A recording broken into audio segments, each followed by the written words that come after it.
Oi, boa noite a todos. Daqui a pouquinho a gente já vai começar a conversar com o tio Cecim. Esperar ele chegar. Obrigada a todo mundo que está entrando. Sou Marília.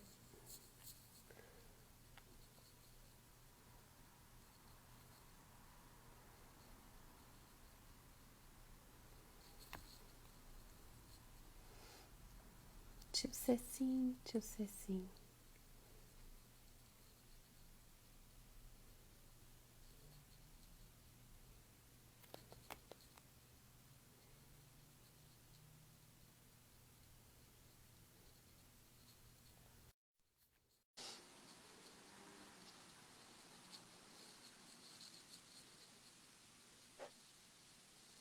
Oi, boa noite. Boa noite, Tudo bem, tio Cecim? tudo perfeito. Mais uma noite maravilhosa, né? Pra gente curtir essa quarentena, Então, compartilhando com as mães as dificuldades delas, né? E tentando aprender junto, né? Boa noite a cada uma que estão aí, né? Boa noite às que vão entrar e estão entrando. Sejam todas muito bem-vindas. Marice, isso boa aí. noite. Boa noite. Então, a gente vai começar mais uma live. É a nossa quarta live com o tio Cecim. Hoje a gente vai falar sobre sono e alimentação na infância. A gente vai tentar dividir um pouquinho. Oi, todo mundo tá dando oi, obrigada. É, Dividir um pouquinho, começar com sono e depois a alimentação, né? Tentar falar das duas coisas. A gente já recebeu várias perguntas, então eu vou começar com uma pergunta do próprio Dr. Cecim. Acho que ele quer explicar uma coisa bem legal para os pais, que chama: o seu filho é o quê? Noturno, diurno ou misto? Fala aí, tio Cecim. Então, a gente observa muito isso, né? Todo mundo sabe disso, né? Todo mundo que tem filho e as próprias pessoas, né, sabem disso, né? Então vocês têm gente, vou tomar uma aguinha, tá? A gente sabe que tem pessoas que acordam cedo e dormem tarde, né? Ou vice-versa. Pessoas que dormem tarde e acordam tarde. E pessoas que se adaptam a qualquer situação. E tem mãe que diz: doutor, meu filho amanhã de manhã ele não produz nada, ele é quietinho, não faz nada. Aí de tarde ele vai funcionar e vai funcionar com a noite. Então assim, ó, então você tem aquela criança que é diurna, que é aquela que acorda bem cedinho, acorda com o galo, funciona bem durante o dia, e conforme vai anoitecendo, ela vai funcionando menos e vai fazendo o quê? Vai ficando cansada. Então essa criança tem que estar na escola sempre pela manhã, né? Existe aquela outra criança que é noturna, que acorda tarde, que dorme tarde, né? E começa a funcionar depois do almoço. E funciona muito bem com a luz da lua, né? Então esse é o noturno. E tem Uhum. aquele misto que se adapta bem, né? Se ele está numa turma do dia, ele vai bem durante o dia. Então, se ele está com a turma da noite, ele vai bem com a turma da noite. Então, entender que se teu filho é diurno, você tem que adaptar ele para o dia. Se teu filho é noturno, você tem que adaptar ele para a noite. E se teu filho é misto, tem que adaptar ele para as coisas, a rotina do dia a dia. Então, é muito difícil você mudar um diurno para o noturno e vice-versa. O que você pode fazer é adaptar ele, né, para ele dormir um pouquinho mais cedo, né, acordar um pouquinho mais cedo, mas ele vai sempre produzir com a chegada da Lua. E o diurno vai sempre produzir com a chegada do Sol. Ótimo. E uma mãe perguntou se é verdade que o hormônio de crescimento ele é liberado no sono profundo, né? Por isso que é tão importante o sono no crescimento das crianças. Então a gente fala para as mães assim, ó, que a criança cresce durante o dia comendo. Então, assim, quanto mais uma pessoa come durante o dia, mais ela cresce. Quanto mais uma pessoa, principalmente a criança em crescimento, dorme à noite, quanto maior o espaço, maior o tempo que ela dorme à noite, mais ela cresce. Então, durante o dia a gente cresce pela comida e pelo estômago cheio, digamos assim, né? E à noite é o contrário, você dorme, o estômago fica vazio, e o estômago vazio leva à hipoglicemia, e a baixa da glicemia, né, faz com que o hormônio de crescimento seja produzido, e ele produzindo faz você crescer. Então, por isso que as crianças que querem ser atletas, né, esses meninos, eu tinha alguns que treinavam no time de futebol, e eles contavam que eles disputavam para ver quem ia dormir mais cedo, para tentar, depois de um ano, crescer 1 centímetro ou 2 centímetros a mais, porque aquilo era importante para eles. Isso mesmo. Algumas mães perguntaram sobre é, o fato da criança, do desfraude de colocar à noite para fazer xixi. Então, assim, aqui em casa eu tenho os dois opostos. Aquela criança que desfraudou o dia e a noite junto, e aquela que isso acontece, né? E aquela que desfralda o dia e tem mais dificuldade de desfraldar à noite. A gente sabe que desfraldar à noite pode ir até os 6, 7 anos. Então, uma mãe tem uma criança de 4 e pergunta, eu toda noite coloco ela para fazer xixi, sem acordar, né? Eu devo continuar fazendo? Ó, ela ainda tem 4 anos, então ela ainda vai amadurecer muito essa questão de segurar o xixi à noite, né? E eu vejo na prática, quanto mais as crianças crescem, eu era essa mãe que botava para fazer xixi várias vezes, né? 8, 8 e meia, 10 e meia. E hoje faz xixi antes de dormir, agora já está com 9, 10 anos e segura o xixi. Então, assim, pode continuar fazendo isso se a criança não se acorda, se ela, né, o soninho dela continua tranquilo, não tem problema, né? Assim, ó, o que eu entendo, né, que eu digo para as mães, né, porque elas ficam muito preocupadas. Às vezes elas entram na escola com um ano e pouco, e a professora quer desfraldar porque outros desfraldaram, né? Então eu digo que o xixi e o cocô nasceram com a criança, né? Então, na cabecinha delas, faz parte da vida delas, né? Então, assim, aquilo é delas. Então, chega uma hora que elas querem doar o xixi. Então, elas não querem mais fazer xixi na fralda, né? Então, primeiro, o que acontece? Primeiro vem a parte fisiológica. Então, primeiro a bexiga, né? Ela fica maior, né? E ela avisa, então ela tem mais capacidade de guardar xixi. E passa para a criança o controle. Então a criança sente que ela vai fazer o xixi. E começa a sentir que ela pode segurar.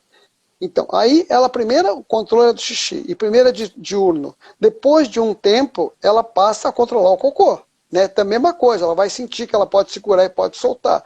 Então, o que a gente pede para as mães? Que deem o tempo para elas, né?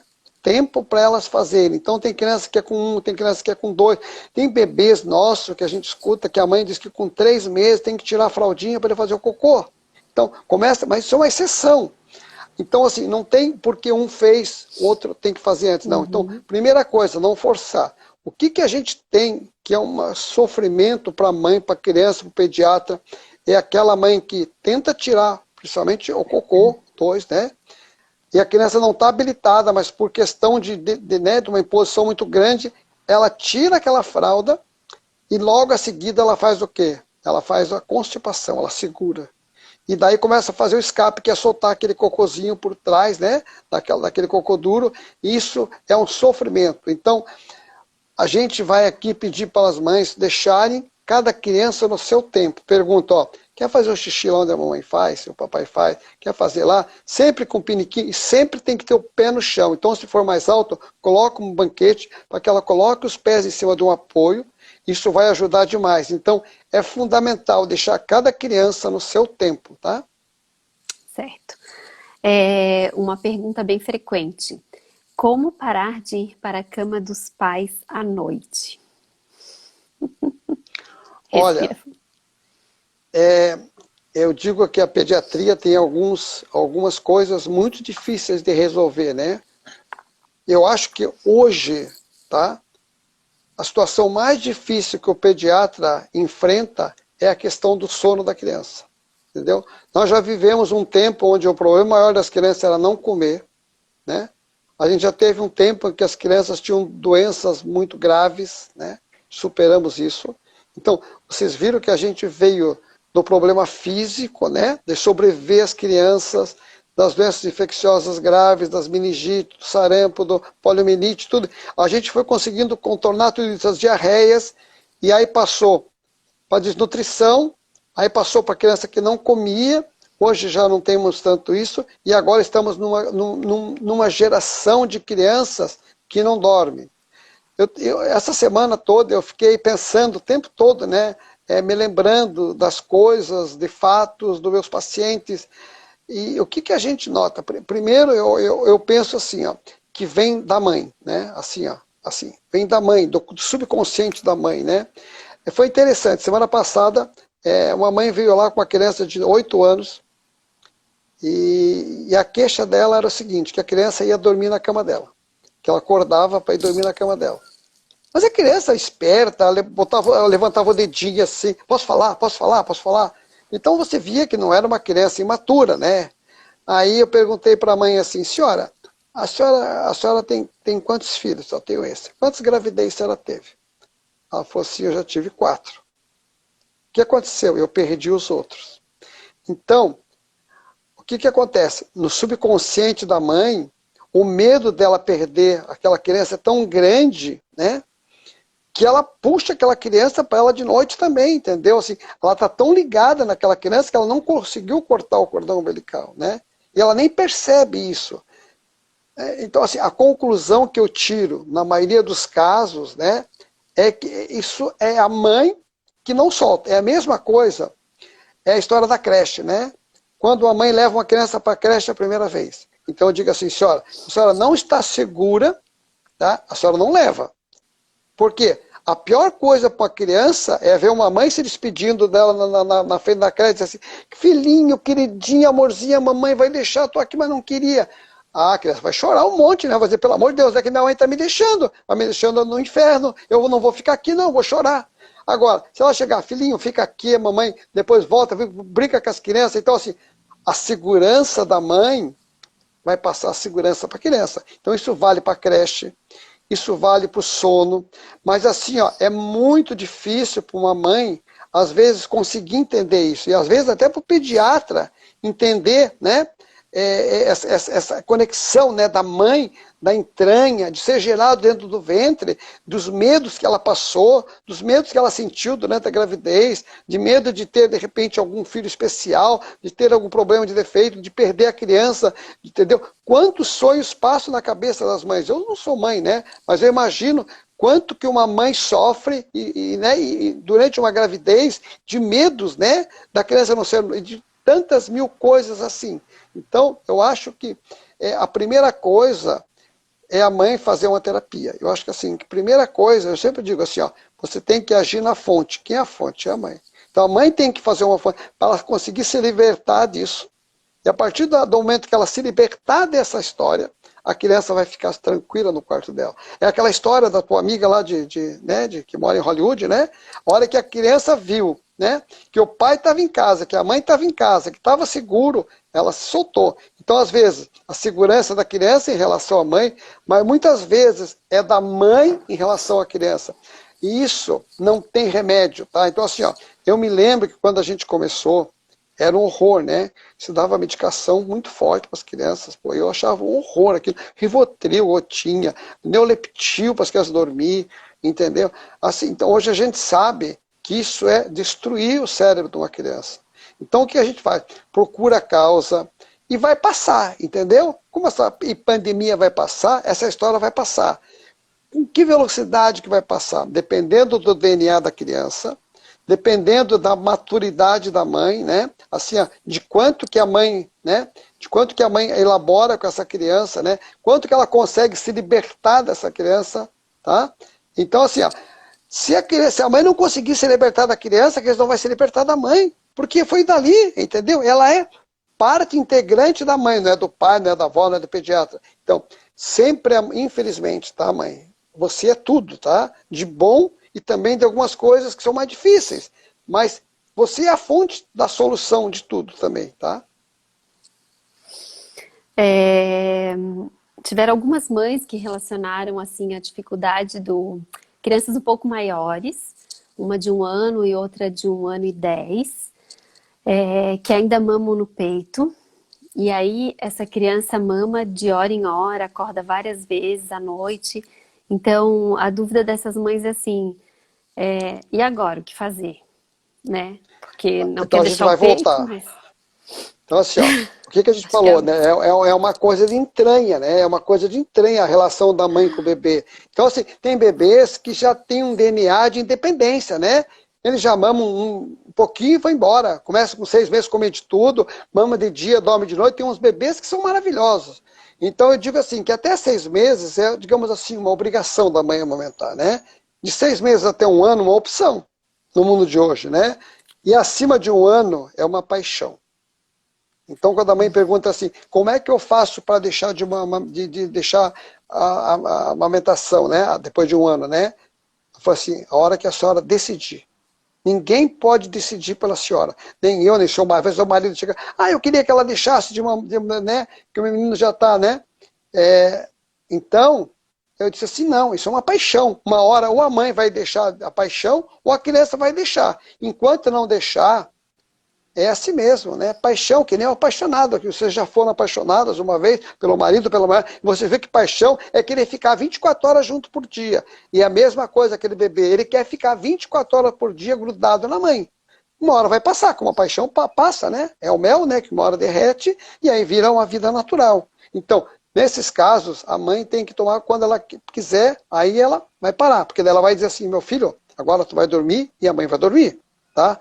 Mas isso, ela tem que estar desapaixonada. Ela só tem que amar o filho, entendeu?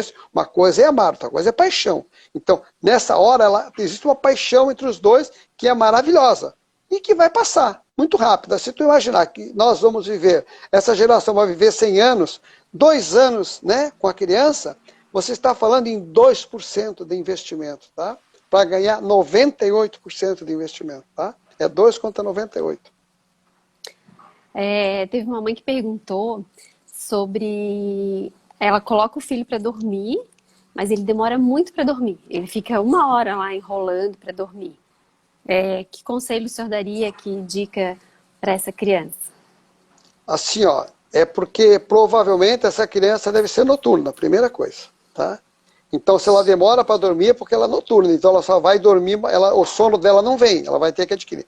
Segundo, né, eu penso que assim, para dormir, tem gente que deita e dorme, né? Eu deito e durmo, em qualquer lugar, se eu ficar parado aqui eu vou dormir, tá? Então, o meu cérebro desliga na hora que eu ficar quieto, né? Enquanto eu estiver agitado, não. Então, mas o que você vai fazer com uma criança? Atividade física, né? Então, a mãe sabe que a criança que brincou o dia todo, que está lá, que está ativa, durante o dia ela vai dormir de noite. Agora, aquela criança que passou o dia comendo, passou o dia todo na tela, passou todo o dia no desenho, e às vezes muitos desenhos que agitam, que excitam, ela não vai dormir. Então, mudar aquela rotina para aumentar a atividade física da criança, 2, tirar os desenhos, as coisas e a telinha que deixa a criança muito nervosa. 3, e talvez mudar um pouquinho a rotina dessa criança e colocá-la um pouquinho mais tarde, que é a hora que ela realmente vai estar pronta para dormir. Sim, ajustar, né, a rotina. É, E as mães têm reclamado muito do sono na pandemia, né? Mas eu acho que tem tudo a ver com a rotina. Claro que a gente consegue fazer menos atividade, mas eu acho que tem que se tentar sair, assim, ao ar livre, né, com as crianças. Eu noto aqui em casa, o dia que elas não saem, que tem muita aula, elas ficam com mais dificuldade para dormir, dormem mais tarde. E o dia que a gente consegue dar uma volta no parque, né, ao ar livre, voltar, isso já melhora, né? Mas também teve que ajustar o sono, né? O sono da pandemia não é o mesmo sono quando a gente tem um monte de atividade para fazer, né? Então, vai ter que ajustar um pouquinho, sofrer um pouquinho, mas fazer uma nova rotina, né? Tanto do sono quanto da alimentação, né? Então, assim, agora, assim, é, nesse momento diferente. é. E assim, ó, tem que escrever, tá? Ó, pegar um papel Pega um papel e escreve, né? Desde a manhã até de noite, tudo que nós vamos fazer a partir da manhã, tudo de acordo e cumprir. Então, um pedaço o papai faz, outro pedaço a mamãe faz, juntos, entendeu? Mas assim, tem que escrever. E olha, até hoje, né, nós já estamos há 110 dias, né? As crianças não são vítimas da Covid, né? Aquela criança que morreu, que foi pequenininha, ela já tinha uma série de problemas e iria morrer com outro problema qualquer, entendeu? Então, assim, a Covid não é amiga da criança, graças a Deus, né? Então, vocês podem sair, vocês podem ir para o parque, vocês podem... Vai com a máscara, entendeu? E vão brincar. Por quê? Porque o ar livre faz bem porque faz uma endorfina. Quando você faz endorfina, você aumenta a tua imunidade. Quando aumenta a tua imunidade, você não fica doente. Porque o que é doença? É a quebra da imunidade, né? É o hospedeiro, que é o ser humano, que fica mais fraco do que o bichinho que ataca. Se nós estamos mais fortes, a gente não vai ficar doente. Então, como é que se fica mais forte? Fazendo atividade física, indo ao ar livre, fazendo endorfina. Quanto mais confinado você ficar, quanto mais você ficar assim, é pior. Eu até conto uma história, né, que foi o comandante que contou, que ele foi para os Estados Unidos, na Shell, no centro de prevenção de acidentes, né, de todo o complexo da Shell, né. E ele entrou lá, era um lugar enorme, né, e aí ele foi lá, salas de monitoramento, tudo. Daí ele falou assim, puxa, eu queria tomar um café. Ele falou, tá, então vamos. Vamos aonde? Ele falou assim, vamos lá do outro lado. Como assim? Daí o cara mostrou que ali onde você trabalhava, as pessoas todas ficavam ali. Então, se a pessoa quisesse comer ou fazer uma necessidade do tipo 1, do tipo 2, ela atravessava uma floresta de assim, dos 200, 300 metros, e lá do outro lado, lá tinha refeitório, lá tinha banheiro, lá tinha tudo. Então, por quê? Porque quando a pessoa faz isso, ele faz um terra, né? Então, ele sai do ambiente dele, faz um terra. Quando ele já volta com a cabeça renovada. Então, assim, as crianças precisam renovar. E nós, pais, também precisamos renovar. Nós, as mães também, porque é uma experiência nova para todo mundo. Ninguém sabe muito, né? Então, infelizmente, a gente vai ter que começar a escrever e adaptar. Mas, assim, ó, a rotina tem que cumprir. Então, criança tem que soltar. Criança tem muita energia. E assim, ó, então eu vou dar uma dica para vocês. Tem criança que é movida a carbo, né? Do carbo, né? Carboidrato, né? Certo? Então, o que acontece? Quando você dá muito carboidrato, essas crianças ficam muito agitadas. Então, se você nota que ela gosta muito de açúcar, de doce, de chocolate, de macarrão, então reduz um pouco, usa mais integral, usa de pouquinho. Por quê? Porque a nossa criança fica muito agitada, ela começa a circular em 120, 150 por hora, e aí ela não consegue relaxar, não consegue parar, ela não consegue dormir, entendeu? Então, você diminui o carboidrato dela, dá mais verdura, mais legume, mais integral, alimentos mais integrais, tá? Mais proteína, você vai ver que o teu filho vai ficar menos agitado, né? E o que acontece? Ele vai dormir melhor, mas a rotina tem que ter atividade física. A tela pode ser um pedacinho, mas assim, ó, a tela vai ser proporcional à tela que nós pais estamos usando. Então, quanto mais a gente usar a tela, mais nossos filhos vão usar a tela. Eles vão olhar assim, pô, meu pai está na tela, minha mãe está na tela, então essa é a coisa mais linda do mundo. Então, se nós pais sairmos da tela, nossos filhos também vão sair da tela. Então, eu sempre digo, né, começa sempre por quem manda, sempre por quem é o ídolo, sempre por quem é o mentor. Nós somos os mentores dos nossos filhos. Nossos filhos, na maioria das vezes, eles estão o tempo todo tentando nos imitar. Então, se nós fizermos uma atividade física, se nós fizermos uma alimentação saudável, se nós fizermos então uma rotina, se nós largarmos um pouco esse digital para começar a mexer, montar, fazer qualquer coisa, eles também vão fazer. Agora, se nós formos para o digital e querer que eles não vão, não tem jeito. Então, assim, aquelas crianças que adormecem, eu vejo algumas, assim, conhecidas ou pacientes, que adormecem às vezes na TV, assim, no tablet, mas dormem a noite toda. Isso Olha, eu acho que isso assim, ó, é uma adaptação, não dá para dizer que é errado ou certo. Uhum. A indução dela foi daquele jeito e ela dorme a noite toda, deixa assim. Por quê? Porque com o tempo vai passar, Vai entendeu? Elas mudar, vão né? no berço elas vão Uhum, para a cama, e conforme elas forem crescendo e foram tendo os amiguinhos, elas vão mudando de hábito também, é. entendeu? Então a Uhum, gente sabe, quem tem filho sabe que, eu sempre digo, fotografe e filma, porque daqui uma semana ela não vai fazer nunca mais aquilo. Então, assim, criança é um ser em evolução permanentemente. Então vocês têm que fazer, esperar. Aquilo que está dando certo, mesmo que não seja aquela conduta correta, mas se aquilo funciona, uhum. ótimo. Agora, se não funciona, Isso. aí tem que mudar. Então, assim, o que conta é o que funciona, tá? Uhum. E o senhor percebe no consultório se os atópicos têm mais dificuldade para dormir? Depende, Hum. tá? Então vamos explicar para as mães o que é um atópico. Um atópico é a criança alérgica, aquela criança que tem dermatite atópica, aquela criança que tem rinite, aquela criança que tem asma, aquela criança que teve alergia alimentar, alergia de vaca, né? Alergia de ovo, alergia do glúten. Então, são chamados de alérgicos ou atópicos. Elas são crianças mais inteligentes, elas são crianças mais sensíveis, elas são crianças mais perceptivas, elas percebem tudo, elas veem através das paredes, entendeu? Elas veem os pensamentos dos pais.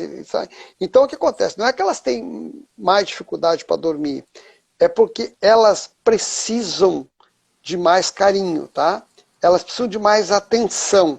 Mas não é aquela atenção, filhinho, vou te dar um presente. Não, é uma atenção qualificada, entendeu? Então, eles são muito exigentes no trato, na conversa. Então, o pai e a mãe não tenta enganar o atópico. Não tenta enganar porque você vai se dar mal. E ele vai dar o troco, tá? Então, assim, ó, o que a gente tem que fazer? A gente tem que convencê-los. Meu filho, o que a mãe pode te ajudar? Ou conta, tu queres ajudar a mãe está precisando da tua ajuda, tá? Então, assim, faz ele subir no teu nível, ou tu desce no nível dele. Agora, você não consegue enganá-lo, não consegue impor, não consegue botar assim, ó, vai fazer isso. Não, não vai. Filhinho, a mãe precisa que você vai fazer isso porque a mãe está ocupada e você sabe fazer isso, eu sei que você tem condição, né? Então, assim, tudo tem que ser com muito, muito, muito argumento. Então, assim, ó, e não fica, também não é assim, eles não são melados, não é assim de ficar agarrando, né? Não, eles querem só o afeto qualitativo, não venha com quantidade, eles não gostam de quantidade, entendeu? Ele agarrar e ficar nada disso, é um beijinho, tchau, entendeu? O que tu quer? Isso, então assim, assim, pronto, e solta ele, vai pro mundo. Eles vão ser os líderes do mundo, tu pegar a maioria dos líderes do mundo, os maiores corredores, os maiores esportistas, entendeu? Os pole positions do mundo, em todas as condições, na grande maioria, são atópicos. Pode ter Uhum. certeza absoluta. É isso mesmo. É, teve uma mãe que botou uma questão pontual que o bebê estava com. Até o 7º mês ele dormia super bem a noite toda, e aí começaram a sair os dentinhos, e ele ficou irritado, acordou várias noites, e agora pegou aquela mania, né, de acordar várias vezes à noite. Isso a gente vê com o dente, depois quando pega as viroses, parece que bagunça o sono, né? Assim, ó, continua. Qual é a tua experiência É, de mãe? de mãe. É que aquilo dura um tempo, daí depois volta ao normal. E eu digo que o sono real, bom, vem com 3 anos, quando tudo isso passou. Quando passou o dente, quando passaram as viroses, porque tá indo tudo bem, acontece uma coisinha, o sono desanda. Aí tu leva meses para botar no lugar. Então, quando chega no 3º ano, os dentes já nasceram, as viroses já passaram, e aí vem aquele sono assim, 10, 12 horas ininterruptas. Então, a Marisa está dando uma grande notícia para vocês, né? Que são apenas 3% no mínimo, no máximo, da vida das crianças que dão trabalho, é até 3 anos, né? Depois elas viram santas, desde que elas tenham sido bem investidas, né? Elas vão dormir, vão comer, vão para a escola, vão ser obedientes, mas esses primeiros 2 anos são fundamentais. Então o que é que a senhora observou ali, né? Quando saiu o dentinho, quando teve uma febre, quando mudou a rotina. Então, sempre que muda a rotina na cabeça, quando cresce, eles falam assim, as explosões de crescimento, né? Passa pelos, entendeu? Mas a criança está crescendo todo dia, né? Tem épocas que é um pouquinho mais, tem as conexões são mais, mas assim, é a quebra de rotina a principal motivo dela não dormir. Então, às vezes ela está dormindo, tu tira uma noite que ela está chorando e leva lá para o teu quarto, aí ela quer, entendeu? Então, aquilo acoplou no cérebro dela e ela quer mudar. Daí para desmudar é mais difícil. Então, assim, manter a rotina a qualquer preço é a coisa mais importante. Tá? Isso mesmo. E volta, né? Vai voltando devagarzinho. Tem que ser persistente, né? Porque não cair no... eu acho que a dificuldade dessa mãe era, tipo... eu tento deixar no berço, mas ela quer ser, né? Tentar manter a rotina do sono, né? Que daqui a pouco vai voltar. A gente falou... tem uma mãe que tem gêmeos. Uma história bem interessante. Ela não mora no Brasil, ela mandou uma pergunta. Ela tem um menino e uma menina. O menino dorme menos e come mais. São 2 bebês, tá? E a menina come menos, come mal. Assim, o menino come super bem, ela come, sei lá, só fruta, ela falou. Só que ele dorme um pouquinho menos, só que a menina acompanha. Como é gêmeo, ela acorda quando ele acorda, mas ela vê que ela precisava dormir mais, né? Então, o senhor tem alguma dica dessa questão dos gêmeos, que um acorda o outro, e a questão Na de um verdade, come diferente do outro? então assim, eu sempre digo para as mães, né, e mostro muito nos gêmeos, né? Olha como eles são diferentes, né? Então, até gêmeos, até os univitelinos são diferentes. Então, assim, cada criança, cada ser humano, cada um de nós é único, tá? Nós somos todos muito parecidos, mas cada um de nós é diferente, né? Cada um de nós tem a sua própria identidade, tem a sua própria expressão. Um menino e uma menina são diferentes. O que acontece é que a convivência dos dois acaba fazendo o quê? Com que a menina pegue um pouco da habilidade e das características do menino, e o menino pegue um pouco das características da menina, e aí forma um terceiro ser humano. Então, assim, os dois vão ser diferentes com a soma dos dois, mas eles nunca vão ser diferentes. Então, assim, tem que respeitar. Normalmente a menina come menos que o menino porque o peso dela, o desenvolvimento dela vai ser menor, né? E o perfil da menina, por ser XY, vai ser diferente do menino, que a menina é XX e o menino é XY. Então,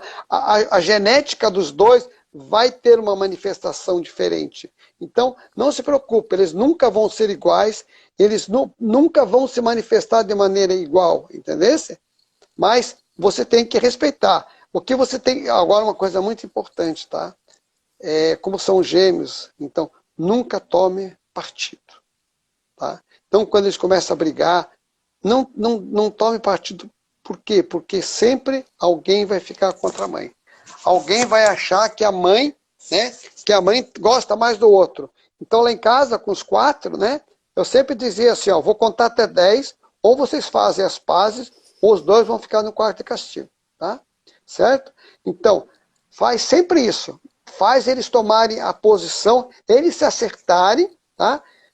Ou senão os dois vão pensar no quarto. Então, normalmente funciona isso muito bem, e eles ficam sabendo que a mãe gosta igual dos dois. Então, se você toma, porque sempre tem um que é mais ativo, um que provoca mais, entendeu? Mas você não pode fazer, entendeu? Você tem que fazer os dois se igualarem. Então, a gente como juiz, como pai, como mãe, né, faz igualzinho, igual para um, igual para outro. Então, os dois têm que ter o mesmo tipo de educação, e os dois têm que se acertar e nunca toma partido.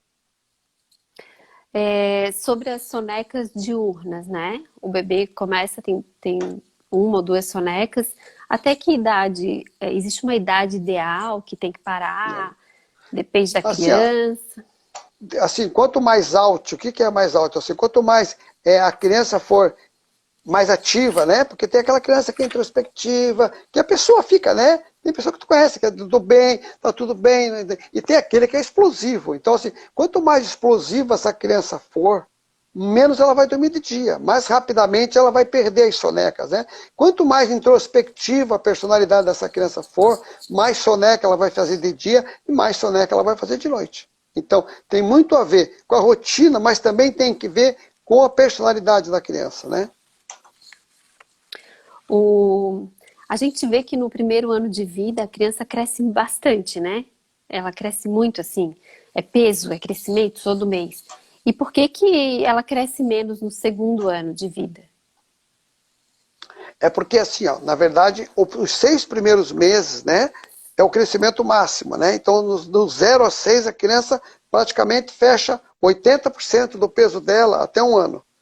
Dos 6 em diante, ela começa a deixar de comer muito, de dormir muito, para começar a adquirir as habilidades dela, né? Então, engatinhar, balbuciar, falar, interagir com o meio interno. Então, eu digo assim, que a criança começa a sair do in, né, que é comer, mamar, dormir, pro out, que é participar do mundo. Então, o que acontece? Ela come menos, ela ganha menos peso. Por quê? Porque ela precisa engatinhar, ela precisa levantar, ela precisa andar. E se ela não fizer isso, se ela continuar ganhando aquele peso... Então, vamos fazer uma conta. Uma criança nasce com 3, vamos imaginar, né?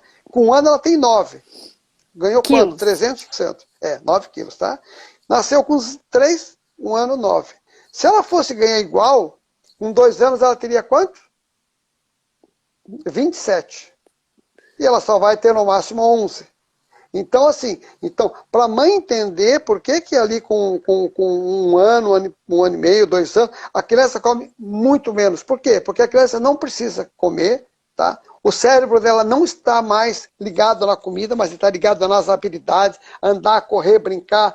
Por isso que é assim, então, talvez... Mas meu filho comia, porque naquela época era para comer. Agora, então, a gente tem que entender o crescimento da criança para poder dar a solução e interagir de maneira correta. Então agora não é hora de perder tempo de fazer comida, agora é hora de ficar com ela, estimular ou engatinhar, caminhar, ou estimular ou andar, estimular ou conversar, ou falar, olha nos olhos dela, né? E fala, conversa, explica, identifica tudo que está em volta dela. Isso que vai dar a diferença. Então, em vez de investir na comida, que é uma perda de tempo e um estresse, investe, né, naquilo que vai ser mais importante na vida da criança. Quer saber falar, quer saber se comunicar, quer saber andar, quer se locomover, quer ter habilidade fina, quer saber conversar, interagir com as pessoas, sociabilizar a criança, né? Humanizar. A gente diz assim, ó, a criança a partir dessa idade começa a ser humanizada, né? Da maneira humanizada, do cérebro, no corpo. Mas eu queria falar a história, assim, porque algumas crianças que não dormem, né? Não dormem porque tem problemas, né? Então, assim, 2 coisas são importantes. Por exemplo, nos primeiros meses, a criança que chora muito à noite tem que pensar em doença do refluxo. Então, aquela criança que chora, que já mamou de novo, que está chorando, né? E tem alguma alteração intestinal, ou gás, ou distensão, ou alteração das fezes, tem que pensar em refluxo. E nos 6 primeiros meses, mais de 90% das crianças, a doença do refluxo é causada por alergia do leite de vaca. Então, assim, aquela criança que tem um choro, que diz que é cólica, assim, ó, cuidar muito, tá? Porque na grande maioria das vezes é a doença do refluxo consequência da alergia à proteína do leite de vaca. Então, assim, às vezes você vê criança com 7 meses, 8 meses, 1 ano chorando, e a mãe diz, não, porque é assim mesmo. Não, pelo amor de Deus, não façam isso, tá? Criança chorou sem um motivo aparente, tá? Não, já comeu, já começou a chorar, acorda de noite chorando, né? Põe no peito, para, daqui a pouco chora. Não. Essa criança tem que pensar muito, né? E quanto antes você tratar, melhor para a criança, porque senão a criança vai carregar no cérebro dela um trauma tão grande de dor, de sofrimento, e que ninguém ajudou ela, que é muito grande. E eu estou num grupo de mães ali de alergia da proteína do leite. Eu vejo o sofrimento delas ali. Eu já fui em 4 gastros, já fui em 3 alergistas. A médica diz que é assim mesmo. Não é assim mesmo, senhora. Vão procurar ajuda. tá? Não existe isso. A criança tem que comer e dormir. Se a criança chorar é porque ela tem dor. Então, essa é a primeira causa nos 6 primeiros meses.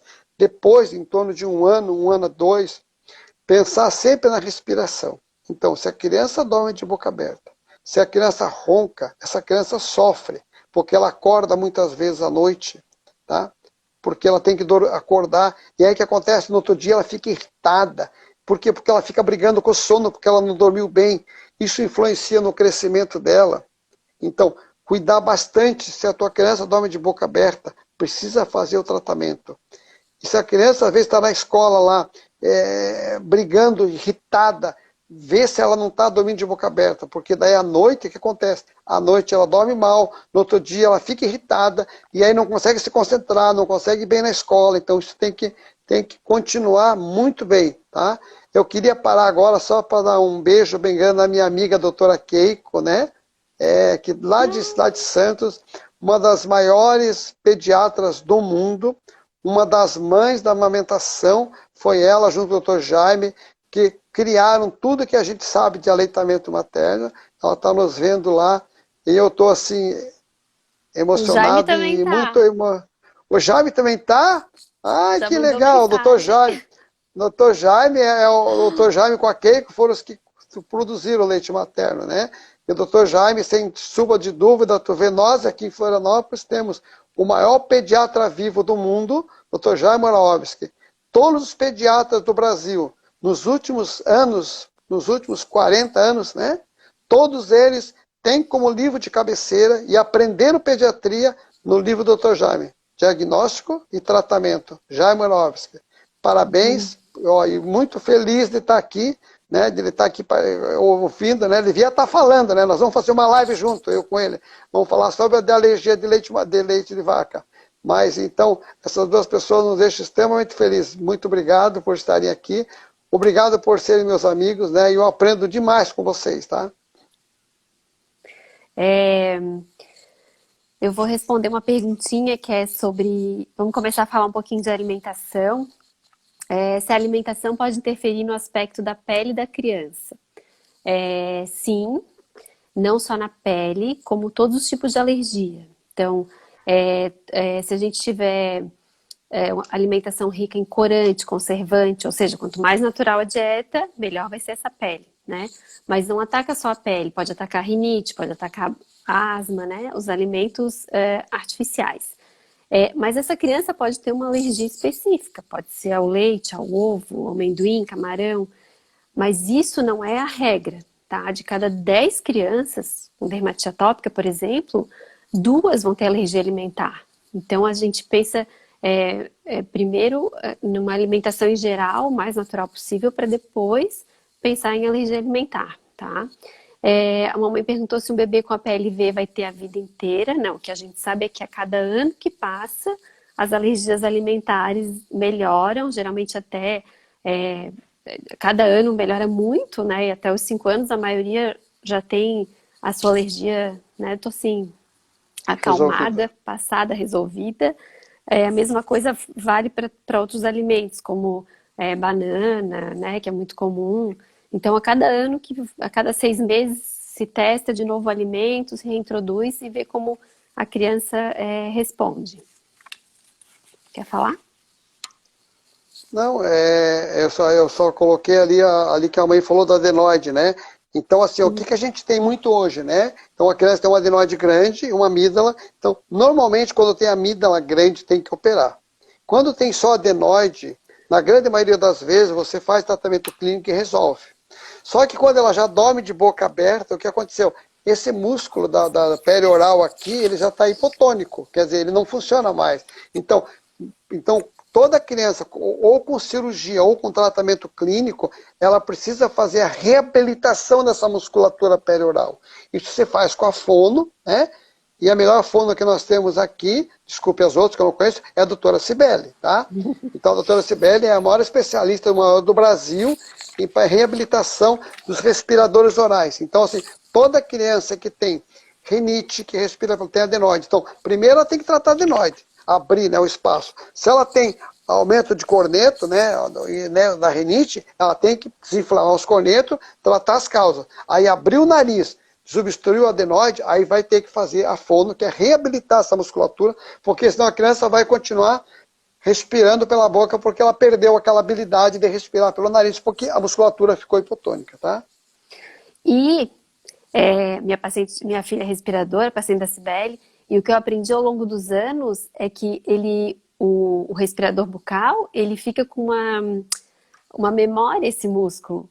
Então, assim, ela operou lá com 3 anos, né? Tirou adenoide, amígdala, fez a fono. Aí depois deu uns 2 anos, ela teve um resfriado forte. Aí ficou com aquela boca aberta uma semana. Voltou tudo. Aí eu voltei na Sibeli, ela assim, Marícia, é que o músculo tem memória. Toda vez que ela tiver uma recaída, que ela ficar com a boquinha mais aberta, ela vai voltar. Volta a fazer a reabilitação e aí é mais rápido, né? Então, É. é uma criança que tem que estar sempre atenta. Ó, o doutor Jaime falou, você falou muito bem sobre tudo. Exagerou a meu respeito, querido. Tem uma mãe que perguntou para ti sobre o de 12 anos ali, Ah, sobre... dermatite Tem dermatite atópica. atópica que é usar make. É, Hã? ela já tem 12 anos, a gente tem que começar a liberar, né? Não precisa, não deve ser todo dia, né? Mas de vez em quando ela deve querer usar. Mas ela pode usar produtos adequados para a pele dela, usar maquiagens de boa marca ou hipoalergênicas, né? Tem uma marca muito boa que eu gosto, que é num site, chama Allergoshop. Então lá vai ter maquiagem para alérgico, vai ter tudo para alérgico. E lá tem maquiagem, né? Eventualmente ela já pode usar, que ela já é maiorzinha.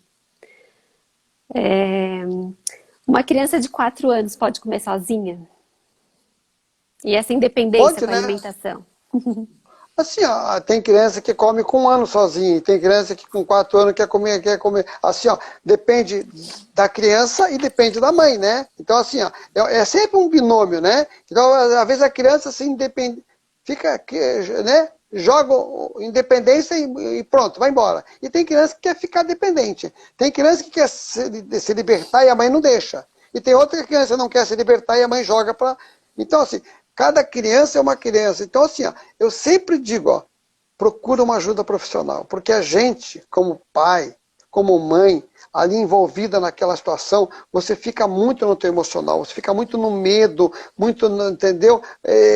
Então, ajuda profissional, né? Vai no pediatra, conversa com ele, aquele pediatra que já te conhece desde o bebezinho, né? Vai lá, uma conversa bem, aí, e escuta, porque nós pediatras, nós somos os últimos né, artesãos da medicina, né? A gente é o único que conversa, que faz exame físico, que pesa, que mede, né? Que não pede quase exame. Então, nós cuidamos da criança como um todo. Nós somos os únicos. O resto tudo é exame, né? Olha para a cara da gente. Então, assim, o pediatra é aquele médico ainda que olha nos olhos da mãe, olha nos olhos da criança, conversa com a mãe, conversa, examina. Então, vai no pediatra. Qualquer coisa que você tiver em casa diferente, seja na parte física, no início dos primeiros anos, e depois na parte emocional, vai. Por quê? Ele vai te ajudar, vai economizar tempo, vai acelerar a tua vida, vai melhorar a tua condição de estresse, vai otimizar a tua dinâmica familiar, né? E não esquecer, né, que o pai é aquele protetor, né? É aquele que está escondido atrás, mas que ele é fundamental na ajuda para a mãe, na ajuda no alívio da mãe, na divisão das tarefas de casa, né? No espelho da criança, entendeu? A criança quer ter o pai e a mãe, entendeu? Então, assim, ó, eu já tive mãe chorando no meu consultório que queria né, abrir uma ação para que o pai desse o nome para a criança, porque a criança não queria mais ir na escola, porque todo mundo tinha pai e ele não tinha, né? Então, assim, ó, vocês que são pais, né? Vocês têm que ver que vocês botaram um ser humano, né? E todo mundo tem direito de ter um pai, né? Então isso é muito dolorido, né? Então eu acho que vocês têm que ter essa consciência. Os pais são fundamentais. A mãe é 70%, mas o pai é 30%. Mas esse 30%, para ser completo, tem que estar junto com 70%. E é bom porque a visão do homem e da mulher é diferente, né? Então, isso dá um equilíbrio, assim. Em alguns momentos, assim, a gente acha que sabe tudo e chega uma outra visão, assim, Dá Por isso que a uma... ajuda profissional é muito boa, né? Porque às vezes a pessoa fala uma frase que muda a tua vida completamente. Aí tu fica pensando assim, puxa, como é que eu nunca pensei nisso? Todos vocês já tiveram essa situação, né? Tá numa situação que não consegue, daqui a pouco alguém fala uma coisa, meu Deus, por que eu não pensei nisso? Então assim, sempre que a gente está numa situação que a gente não consegue sair dela, não resolver, chama ajuda profissional, né? Então se nós Uhum. chamamos um pedreiro, não chamamos um carpinteiro, não leva teu carro no mecânico, teu filho é o pediatra. O pediatra é o mecânico do teu filho, em todos os aspectos, físicos e emocionais. Então, não esquece, tem problema? Vai no pediatra. Ele vai ajudar, vai economizar trabalho, vai dar uma solução, vai dar uma satisfação, e vocês vão ficar mais felizes. E assim, ó, e nada como uma família feliz, né? E não tem sofrimento maior do que uma família com um filho doente, com um filho que não se enquadra, com um filho que você não consegue dar conta. Então, você precisa ter uma dinâmica familiar que funcione. E muitas vezes, né, você não consegue sozinho. Por isso que o pediatra entra nessa história. Então, assim, a gente tem 10 minutos, mas eu ainda vou perguntar duas coisinhas. Sobre a creche, qual é a idade que o senhor considera ideal para a criança entrar? E as mães estão muito felizes, que estão todos em casa, sem doença. E aí elas assim, e quando voltar? Vai voltar as viroses? Vão voltar as viroses? Assim, ó, eu sempre fui a favor da criança, a partir do momento que ela andasse, né? Um ano e meio, ela fosse para a escola, tá? Depois de 40 anos, né? Vendo criança, sei lá, mais 45, 50, sei lá, eu vejo criança. Desde que eu era criança, eu cuidava dos meus irmãos, então eu acho que desde 6 anos eu cuido de criança, né? Eu ia no médico, e o médico dizia para mim assim, o senhor já chega aqui com o diagnóstico, e levava meus irmãos menores, mas era muito engraçado isso. E aí, hoje, depois desses 100 e poucos dias que a gente está nessa pandemia, né? Eu cheguei à conclusão que a idade ideal é 2 anos, né? Então, assim, até 2 anos a criança ainda está muito insegura. Assim, ó, aquilo que ela quer de ver outra criança, de brincar, digamos assim, conta 30%. Mas estar com a mãe conta 70%. Então, o que a gente viu nessa pandemia? Né? Uma saúde praticamente 100%. Claro, agora está aparecendo mas assim, muito raro, assim, ó, 1% das doenças que nós tínhamos até então, 1% que nós tivemos no ano passado. Então, o que a gente teve no inverno, abril, maio, junho no ano passado, nós tivemos 1% esse ano. Então, as crianças ficaram 99% saudáveis. Então, hoje, eu tenho certeza absoluta, se você perguntar para mim, né? E o meu neto, eu não queria que fosse para a escola com 1 ano e pouco, né? A minha filha está vendo, né? A gente já teve essa discussão, né?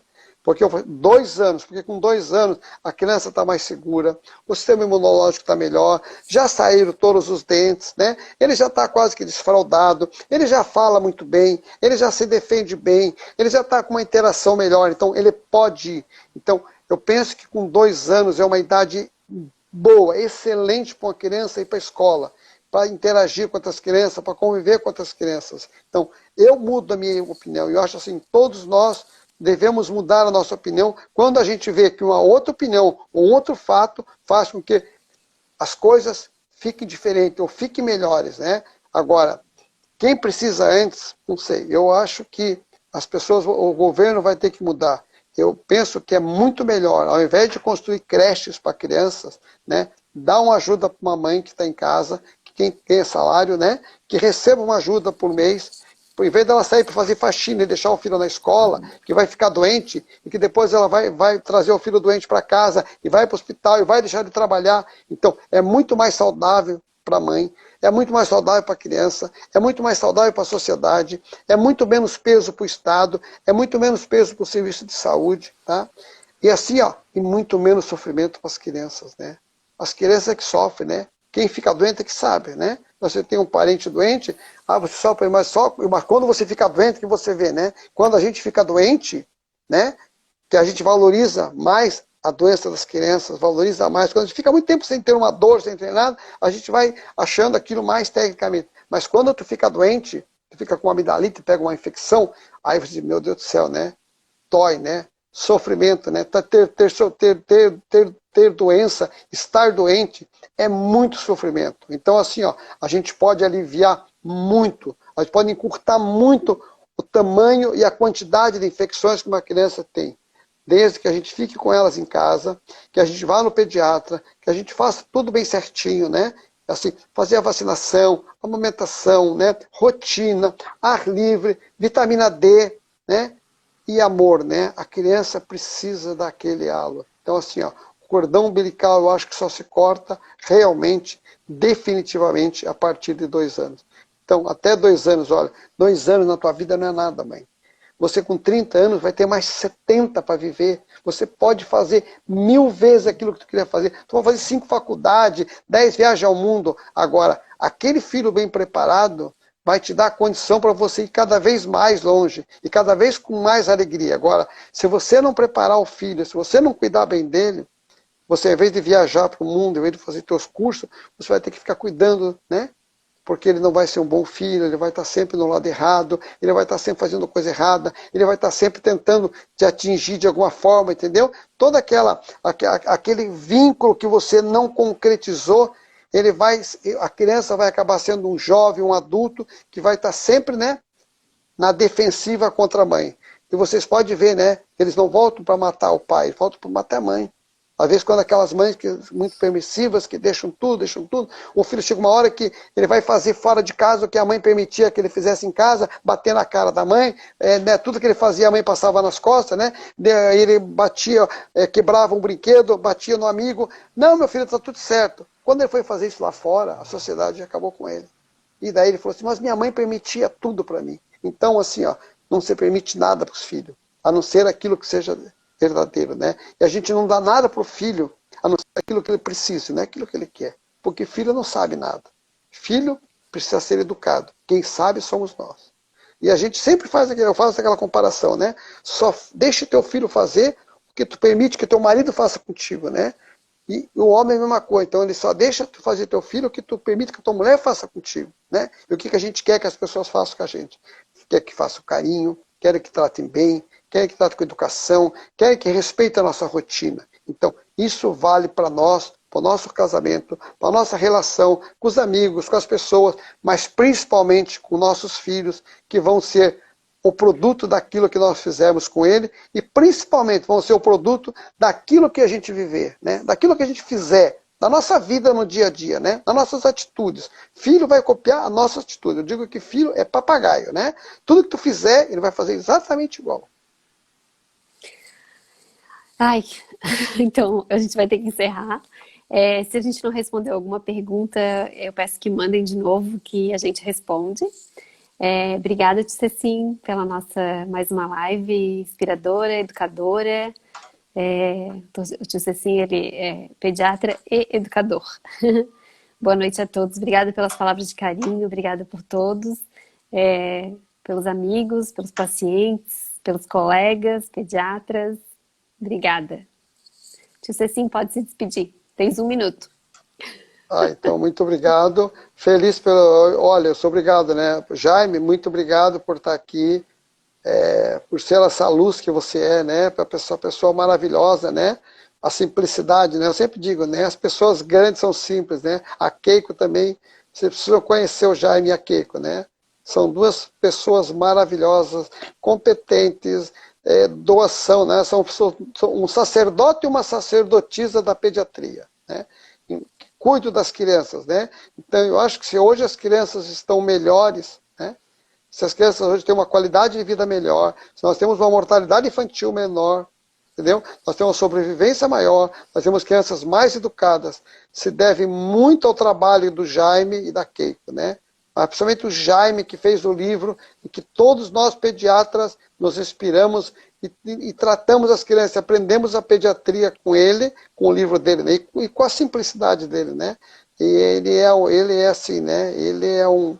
Como é que a gente chama hoje quando a pessoa fica famosa assim? Como é que a gente chama? Ela não é famosa. A pessoa quando fica famosa, ela é o quê? Poderosa? Não, tem um nome, como é que se chama? Rapaz, isso não é Um hora artista, de... não, mas eu quero dizer que é um artista, o que ele é? Quando a pessoa fala que ele é um artista, Famoso? ele fala... Não, mas tem outro Famoso? nome. Não, outra coisa. Quando a pessoa é poderosa, como é que a gente chama? O cara é famoso, mas ele tem um termo, né? Alguém E o ajuda, hein? Jaime, Mas o Jaime é a única pessoa na pediatria que é assim. Porque eu vou nos congressos e cada passo que tem alguém quer bater uma foto com ele, né? Celebridade. Celebridade. Celebridade. Hoje é uma pessoa que canta e joga celebridade. Né? Então, eu conheço uma celebridade que chama-se Jaime Murawski. Obrigado por ser meu amigo, por desfrutar da minha amizade e eu poder contar contigo. Um abraço a todos. Beijo, boa noite. Boa noite.